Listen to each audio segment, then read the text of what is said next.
Bonjour les graphes, ravi de vous retrouver pour cette nouvelle vidéo, donc consacrée cette fois-ci à l'analyse des différentes crypto-monnaies, le Bitcoin en tête de liste, et puis évidemment les autres crypto-monnaies que vous me proposez. Je vous rappelle, toujours dans les commentaires, n'hésitez pas à partager les projets que vous suivez, les crypto-monnaies éventuellement que vous voudriez que je rajoute à ce suivi hebdomadaire.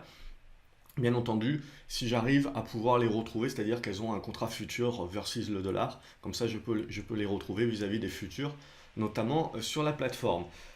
Oh sinon, je voulais faire un petit sondage si justement la publication de cette vidéo, de cette analyse hebdomadaire le vendredi, ça vous convenait, ou si potentiellement la publication le lundi vous conviendrait mieux.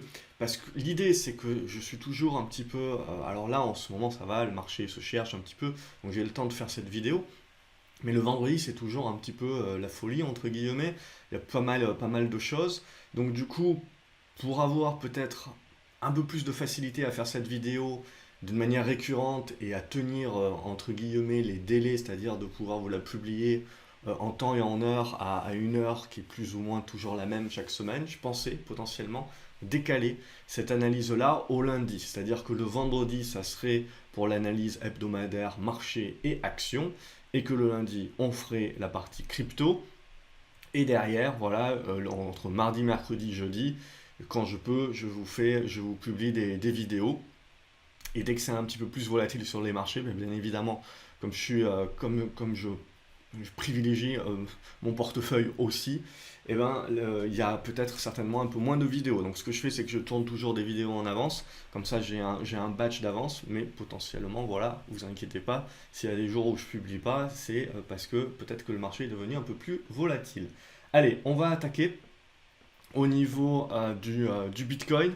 L'idée, c'est toujours la même chose, c'est qu'on est toujours dans ce cycle haussier, mais bien évidemment, on est en train de marquer une pause. Donc on est allé chercher cette zone des 8 900 $, et donc on est en train de bloquer sur cette zone-là. Donc l'idée, je vous avais marqué la semaine dernière cette zone ici des 6 250 $, des 7 250 $, pardon, comme étant la zone de support. On voit qu'on est venu chercher un petit peu plus haut sur la zone des 7 400 $, mais l'idée est la même, c'est qu'on a mis un terme justement à cet élan haussier et que donc on est en train d'attaquer la consolidation. Alors attention, quand on dit qu'on met un terme à l'élan haussier, ça ne veut pas dire qu'on va se scratcher, ça ne veut pas dire qu'on va se retourner à la baisse à non plus finir, ça veut dire qu'on met un terme à cette tendance haussière-là et on consolide. Et au travers de cette consolidation, si on recasse cette consolidation par le haut, eh ben on relance la hausse, mais c'est un nouveau mouvement. Et si on casse la consolidation par le bas, eh ben on a une correction justement un petit peu plus profonde. Donc l'idée, elle est là justement, donc dans cette zone 7 200 $, 7 400 $, on a notre zone de soutien qui permet maintenant, on voit, de faire ce rebond ici, d'aller chercher potentiellement cette zone des 8 200 $, et là, c'est là que ça devient intéressant puisque c'est là que l'on va pouvoir savoir, soit on arrive à recasser tout ça et on relance la dynamique haussière, soit on va buter et on va commencer justement à tergiverser et travailler cette zone-là. Et cette zone-là, ce sera une zone de congestion. Et si on est dans la capacité de casser par le haut cette zone de congestion, on reprend la tendance haussière. Si on la casse par le bas, eh ben on attaque la phase de consolidation. Et alors, où est-ce que si on choisit ce scénario de dire on consoliderait, jusqu'où on peut consolider? Ben moi j'ai plusieurs niveaux et j'ai surtout, quelque part l'analyse n'a pas changé, j'ai rien changé sur les niveaux, c'est exactement ce que je vous montrais déjà les semaines précédentes. Donc c'est cette oblique là pour moi qui va être assez importante, même très importante, donc qui est plus ou moins en train de se jumeler sur la zone des 6 600 $. Tant qu'on reste au-dessus de cette zone là, on reste dans une tendance moyen terme qui est positive, donc c'est-à-dire qu'en effet on peut consolider, on peut casser cette consolidation par le bas, mais on ne peut pas parler de retour de la tendance baissière, hein. On demeure dans une tendance haussière qui est juste en train de reprendre son souffle. Et là, la question qu'on se pose, c'est quelle va être la profondeur de ce souffle? Soit c'est une petite profondeur et on reste au-dessus des 7002, 7004, soit c'est une profondeur un petit peu plus forte et on va chercher le soutien sur les 6006, soit on va un petit peu plus fort et on va aller chercher la zone des 5900, 5700 $. Éventuellement, c'est toujours positif. Mais en gros, si on se projette, si on prend du recul, tant qu'on va être au-dessus de cette zone des 5700, 5000, 5900 dollars, on reste globalement positif et on ne remet absolument pas en cause la tendance haussière que l'on a mis en place. Ça sera juste une reprise de souffle et ma foi, une reprise de souffle potentiellement au prorata également de l'exponentiel que nous avons connu. Donc c'est ça qu'il faut savoir, c'est-à-dire que vous avez des cycles et vous avez des cycles à l'intérieur des cycles. Et donc là, ce qui est important dans votre analyse pour forger vos plans, c'est justement d'avoir ces niveaux en tête pour éviter de paniquer, pour être préparé à l'inattendu. C'est ça, c'est à ça qu'on reconnaît un bon trader. C'est un trader qui a plusieurs plans, plusieurs scénarios et qui est donc préparé à l'inattendu. C'est-à-dire que quand l'inattendu advient, eh ben, il est préparé, il n'est pas sous pression, il n'est pas émotionnel, il avait prévu un plan pour ça et donc il va appliquer son plan. Donc pour moi, l'idée, c'est qu'on est, vous l'avez compris, on est toujours positif, on est dans une consolidation intermédiaire, on casse par le haut cette consolidation intermédiaire, on continue, on casse par le bas, c'est la zone des 6600 dollars qui va beaucoup m'intéresser et que je vais suivre notamment pour la suite des opérations. Mais globalement, cette consolidation pour moi est quelque chose qui est sain et on peut, graphiquement parlant en tout cas, rester purement positif sur la suite des opérations tant qu'on tient cette zone des 7002-7004 et j'aurais tendance à dire c'est jusqu'à cette zone des 6006. Après, si on va un petit peu plus profondément, on aura quelque chose qui sera très volatile et ça demandera, plus on va de toute façon corriger profondément, plus la construction qu'on va mettre en place dans la foulée sera quelque chose qui mettra un peu plus de temps à se construire. Il ne faudra pas penser qu'on va redémarrer tout de suite. Donc voilà un petit peu pour cette idée-là, pour ce sentiment, mon sentiment qui est propre. Je vous laisse partager le vôtre évidemment dans les commentaires. Pour apporter une exhaustivité, c'est toujours bien d'avoir plusieurs avis, bien entendu. On va regarder derrière en euros, c'est exactement la même idée. Les niveaux changent, bien entendu, puisqu'on est en euros, mais graphiquement et dans la mentalité, c'est exactement la même chose. Et donc, du coup, on a cette zone à des 6465, allez, 6500 euros, on va arrondir, et cette zone à 6600, 6500, 6600. Et l'idée, c'est un petit peu la même, c'est-à-dire que le niveau, si on trace comme ça, le niveau, il est aux alentours des 5005, 5600 euros. Et là aussi, donc c'est la même idée. De toute façon, il y a juste l'euro-dollar qui change. Au niveau du Bitcoin Cash, là également, on suit, on rentre dans une consolidation. Rien de dramatique. On a un niveau de soutien sur les 340 dollars. Pour moi, c'est là aussi, on attaque les constructions. Et pour moi, c'est là où on va vraiment savoir ce qu'ont les cryptos, ce qu'a le Bitcoin et ce qu'ont le reste des cryptos dans le ventre. C'est la construction qui est la plus importante. Et cette construction-là, c'est celle qui va nous permettre de savoir si en effet on est dans un retournement durable, moyen-long terme, ou si on est juste dans un épisode haussier exponentiel spéculatif et qui ne va pas tenir et qui va se retourner. Et ça, c'est justement l'observation de la construction, de la congestion qui va se mettre en place, qui peut prendre plus ou moins de temps, qui va nous donner les réponses. Donc c'est là justement où il faut s'armer de patience, d'observation, surtout qui plus est si vous êtes moyen à long terme sur les cryptos.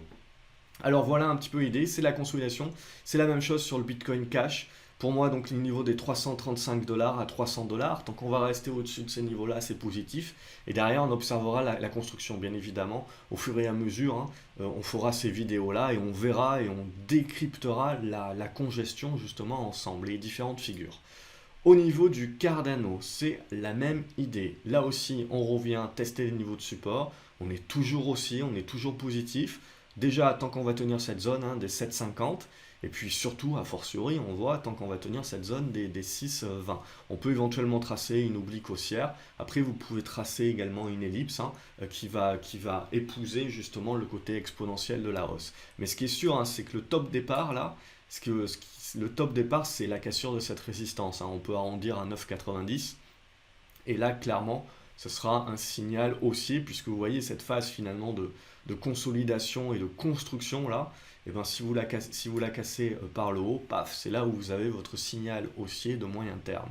Si on casse par le bas, ça ne remet absolument pas ça en cause, c'est juste qu'on va construire dans une figure certainement beaucoup plus large, donc quelque chose comme ça, et donc un petit peu plus longtemps. Au niveau du digital cash, on a de toute façon, les cryptos, ça se suit pas mal. Donc c'était la même idée, la résistance est là, on consolide, et là, on voit, on est revenu, vous voyez, les niveaux, je ne les change pas. On voit que les cryptos sont extrêmement techniques, donc les niveaux sont très bien respectés, et ça, que pour un trader d'analyse technique, c'est superbe, hein, puisque bah, on voit que ça réagit très très bien. Au niveau du digital cash, donc c'est exactement la même chose. On voit première zone à 138 $. Tant qu'on les tient, on reste globalement positif. On est dans une consolidation qui est tout à fait saine par rapport au mouvement aussi que nous avons connu. Et sinon, si on va un petit peu plus bas jusqu'au 127, pour moi, on ne remet pas en cause la tendance qu'on a mise en place. Au niveau des hausses, c'est la même idée, hein. Les corrections, c'est ça, surtout les débutants ont toujours du mal. Ils croient que ça monte en ligne droite et derrière, quand ça corrige, et ça corrige toujours au prorata de la hausse que vous avez connue. Donc si vous êtes monté en ligne droite, ben, vous avez une correction qui est toujours forte. Mais cette correction qui est forte, elle a beau être forte, volatile, elle ne remet pas en cause la tendance haussière précédente. Et on le voit là sur EOS, on n'est pas revenu n'importe où, encore une fois. On voit qu'on est revenu sur cette zone des 5,85 $, 5,90 $, donc qui était l'ancienne zone de résistance, qui avait bien tenu ici, bien été travaillée, et qui donc, on revient dessus, là, travailler justement le support. Donc tant qu'on tient cette zone-là, on reste positif. La correction a été forte, oui, mais elle est au prorata également de la hausse que nous avons connue ces derniers mois. Donc pour moi, rien de choquant. Ça reste un actif tout à fait volatile, et donc il faut accepter également cette volatilité-là. Ça fait partie du jeu. Donc au niveau des 5,80 $, c'est le pivot. Si on va chercher un petit peu plus bas, on peut éventuellement aller chercher, on voit, jusqu'à cette zone des 5,30, 5,20, sans pour autant remettre en cause la tendance. Après, j'ai un autre niveau qui est là sur les 5 $, 4,90 $. On va arrondir un petit peu, mais pour moi, le gros pivot moyen terme, il est là. Et derrière, le pivot un petit peu plus court terme, il est ici. Donc il y a 1 $ entre les deux pivots, 5,90, 4,90 en gros. Et ça, c'est la grosse zone de support qu'il faut tenir, qui est pivot. Et tant qu'on la tient, on ne remet pas en cause le cycle haussier dans lequel on est. On est juste en train de souffler, construire. Et justement, c'est ça. C'est ce qu'il faut, hein. Si vous avez sans cesse les montagnes russes, vous ne pouvez pas avoir une tendance durable qui se génère de ça, hein. Au niveau de l'Ether, la même idée, on voit, on est en train de tracer une résistance. Ici, on peut pousser un petit peu le triangle, on va nettoyer le reste. Et donc l'idée, c'est exactement la même chose que sur les autres crypto-monnaies, c'est-à-dire on casse par le haut, on relance la hausse, rien à dire. On casse par le bas, on va consolider un petit peu plus profondément. Donc là, l'idée sur Ether, c'est d'abord cette première zone des 2,10. Et puis si jamais, on le voit, hein, hop, si j'allonge, on le voit, c'est cette zone entre les 200. Les 200 $, 210 $, pour moi, c'est la grosse zone de support. Donc tant qu'on est au-dessus de cette zone-là, on reste globalement positif dans une tendance qui est haussière. Et derrière, la seule question à se poser, c'est la consolidation. Soit on fait une consolidation qui est juste minime, comme on l'a vu sur les autres cryptos, et on repart. Soit on fait une consolidation un petit peu plus poussée sur la zone des 200, 210, mais qui pour moi restera une zone forte, hein, donc qui ne remet absolument pas en cause justement la tendance haussière tant qu'on ne repasse pas sous cette zone-là. Au niveau du Litecoin, c'est la même idée, on voit que la consolidation s'est pas faite n'importe où également, on est revenu chercher les anciennes résistances, donc on voit que cette zone des 95, 80, 96 là, c'est une bonne zone de soutien. Si jamais on consolide un petit peu plus fortement, il y a jusqu'à cette autre zone ici sur la zone des 85, mais tant qu'on tient, hein, ça reste tout à fait positif. Au niveau du Monero, c'est la même idée, on rentre là également dans une consolidation intermédiaire. Si on casse par le bas cette consolidation intermédiaire, il y aura toujours cette zone là des 70, 72, qui est pour moi le gros pivot moyen terme au-dessus duquel on reste positif. Au niveau du Néo, on le voit, ça sera cette zone-là, si j'arrange un petit peu, hop, en update, ça sera cette zone-là qu'il faudra casser à la hausse pour pouvoir viser très certainement cette zone des 17-18, hein. Et sinon, à plus court terme, on le voit, on est là aussi en train de consolider, construire, congestionner. Ça reste globalement positif tant qu'on tient les 10-50, 10-60, voire jusqu'au 10, hein. Après, c'est volatile, vous pouvez faire des mèches, bien entendu. C'est la clôture, hein, qui est toujours importante. Ok, donc ça, c'est une action, on la fera un petit peu plus tard. Ça aussi, ça aussi. Allez, hop, le Ripple. Donc au niveau du Ripple, c'est la même idée, hein. On peut tracer un petit peu la consolidation comme ça, triangle symétrique. On casse par le haut. Ben, on continue la hausse et là on voit, bon, on peut viser, j'ai cette oblique ici, donc on peut reviser la zone des 65, hein, même si bien évidemment il y aura certainement des résistances intermédiaires, mais globalement on est dans cette consolidation, tant qu'on tient cette consolidation on reste positif. Si on la casse par le bas, comme sur le reste, on reviendra très certainement jouer un petit peu plus bas sur la zone des 34-35, mais tant qu'on va tenir cette zone-là, c'est une zone intéressante, c'est une zone qui sera support. Au niveau du Stellar, un petit peu la même idée que sur le Ripple, on voit qu'on est en train de consolider, doucement mais sûrement. On peut voilà, avoir plusieurs choses, éventuellement un biseau descendant dans cette zone-là. Globalement, on voit que tant qu'on tient la zone des 11, hein, on reste globalement positif, évidemment. C'est le break ici et le double break là qui nous donneront les différents signaux d'achat et qui permettront surtout sur ce break ici de valider le retournement aussi. On voit que entre le Stellar et le Reaper, il y a encore de la marge de rattrapage, on va dire. Et au niveau de Verge, un petit peu tout simplement la même idée que sur Stellar, que sur Ripple, hein. On est dans des consolidations intermédiaires, dans des bonnes congestions. Donc là également, hein, c'est la cassure des résistances au niveau des 11 qui nous donnera là aussi le signal. On voit les volumes sont en train de fortement s'épaissir. Donc clairement là, on a des congestions, que ce soit sur Verge, sur Stellar, sur Ripple également. On a des congestions qui potentiellement peuvent donner des rattrapages sur ces cryptos-là. En tout cas, c'est ce qu'on voit sur ces cryptos ici, tandis que les autres sont plutôt dans des constructions et des consolidations en attendant la suite. Mais là, il y a potentiellement des choses qui sont en train de se mettre en place. Derrière, j'avais ce token ici. Donc le BAT également, juste pour finir, je l'ai oublié. Mais là, vous le voyez, on construit également une figure en triangle symétrique. Alors on est encore au milieu de la triangle, donc encore au milieu du triangle, pardon, donc il faudra casser par le haut. En cassant par le haut, on libérera le potentiel haussier, bien entendu. Donc là aussi, c'est à surveiller. Bon, c'est pas très folichon au niveau des volumes, c'est peut-être pas encore super connu, mais les volumes arriveront très certainement sur la cassure haussière. Donc ça sera à observer. Au niveau des actions, alors avant de passer aux actions, il y a le Grayscale Bitcoin. Donc là, on le voit, il suit le Bitcoin. Il a trouvé une résistance ici sur cette zone-là. Il est en train de consolider comme tout le monde. Et donc du coup, on est en train de construire. Éventuellement, on viendra chercher la zone des 8,10 $, hein, si on casse par le bas sur le Bitcoin, comme je vous ai montré. Mais cette zone-là sera une forte zone de soutien. Donc ça sera à observer également dans la consolidation. Si ce n'est pas suffisant, vous pouvez toujours faire des mèches, hein, c'est très volatile. Mais en gros, vous avez une zone entre les 8 $ et les 7,50 $ qui sont des zones pour moi qui sont très intéressantes, qui ne remettent absolument pas en cause, qui seront juste des consolidations, des corrections à la hauteur de la hausse que nous avons connue, mais qui ne remettront pas en cause la tendance haussière, justement, et qui permettront de construire quelque chose, une figure beaucoup plus large. Donc ça, c'est ce qui va nous intéresser. Au niveau de marathon par teinte, là par contre, on a cassé la dynamique. Donc, on casse la dynamique. Donc pour le moment, voilà, je laisse un petit peu tomber. Alors, il y a un support, hein, qui peut fonctionner. Je ne suis pas tracé bien droit, bien entendu. Mais cette zone des 1,90, on voit qu'elle est approchée et qu'elle commence un petit peu à tenir. Mais bon, outre un rebond technique court terme, c'est pas ce qui va réellement m'intéresser.